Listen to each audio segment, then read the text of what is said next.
வாழ்க வளமுடன், மனமகிழ்ச்சியுடன் அனைவருக்கும் புத்தாண்டு வாழ்த்துக்கள். நான் உங்கள் பேராசிரியர் மு. வெங்கடாச்சலபதி. நாம் ஏன் ஒவ்வொரு ஆண்டும் இந்த புத்தாண்டை கோலாகலமாக கொண்டாடுகின்றோம்? இது ஒரு காலண்டர் மாற்றம் தானே என்று நினைக்கின்றோம். இல்லை, இதன் பின்னால் ஆழமான அறிவியல் இருக்கிறத நம்ம பார்க்கலாம், ஆன்மீகம் இருக்கிறதையும் நம்ம பார்க்கலாம். முதல்ல அறிவியல் ரீதியாக பார்த்தா, நமது உடலில் உள்ள செல்கள் ஒவ்வொன்றும் கால மாற்றத்தை தான் உணர்கின்றது. ஒரு வருடம் முடிந்து அடுத்த வருடம் துவங்கும் போது ப்ரீப்ரெண்டல் கார்டெக்ஸ் என்று சொல்லக்கூடிய நம்ம மூளையில் ஒரு பகுதி இருக்குது. அந்த புதிய திட்டங்களை உருவாக்க தூண்டப்படுகிறது நமக்குள்ள.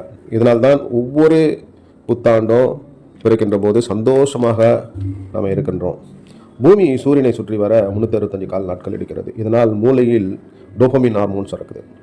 இது ஹாப்பினஸ் ஹார்மோன் சொல்லுவோம். இது இரவு நாள் உருவாக்கப்பட்டது. இது சந்தோஷமாகவும் மனமகிழ்ச்சியாகவும் வச்சுக்கும் இந்த டோபமின் ஹார்மோன். அது மட்டும் இல்லாமல் இந்த ஃப்ரெஷ் ஸ்டார்ட், நமக்கு இந்த ஆண்டு துவங்கும் போது ஒரு ஃப்ரெஷ் ஸ்டார்ட் கொடுக்கும். பழையதை விட்டு புதுசாக ஆரம்பி என்று நமது நரம்பு மண்டலமே நமக்கு சொல்லுதுங்க. அன்பர்களே, ஆன்மீகமாக பார்க்கின்ற போது புத்தாண்டு அன்று உலகம் முழுவதும் கோடிக்கணக்கான மக்கள் ஒரே நேரத்தில் எல்லாரும் பாசிட்டிவான எண்ணத்தோடு நல்லது நடக்கும், இந்த ஆண்டு முழுவதும் நல்லதே எண்ணுவார்கள். ஆனால் இதை நம்ம என்ன சொல்கிறோம்னா கலெக்டிவ் கான்சியஸ்னஸ்ன்னு சொல்கிறோம். நம்ம பூமியில் ஒரு அற்புதமான காந்த புலத்தை ஏற்படுத்துது, நேர்மறையான மாற்றத்தை உருவாக்கின்றது. பூமியில் நம்ம ஒரு நாணயத்தை எடுத்தோம்னா 2 பக்கம் இருக்கும். அது போல தான் நம்ம வாழ்க்கையில் இன்பமும் இருக்கும், துன்பமும் இருக்கும்.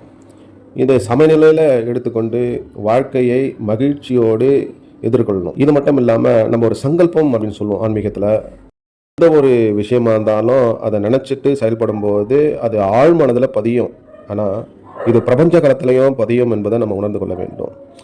எதை நம்ம செய்து வெற்றி பெறணும் அப்படின்றப்போ ஆழ்மனதுக்கு நம்ம கொண்டு வரணும். அது தியானத்தால் மட்டும் முடியும். நமக்கும் நம்ம சுற்றி இருக்கிறவர்களுக்கும் வெற்றியும் மகிழ்ச்சியும் தரட்டும். அருட்பேராற்றல் கருணையினால் உடல் நலம், நீல ஆயுள், நிறை செல்வம், ஏற்புகள், விஞ்ஞானம் ஓங்கி வாழ்க. இனிய புத்தாண்டு வாழ்த்துக்கள். Happy new year.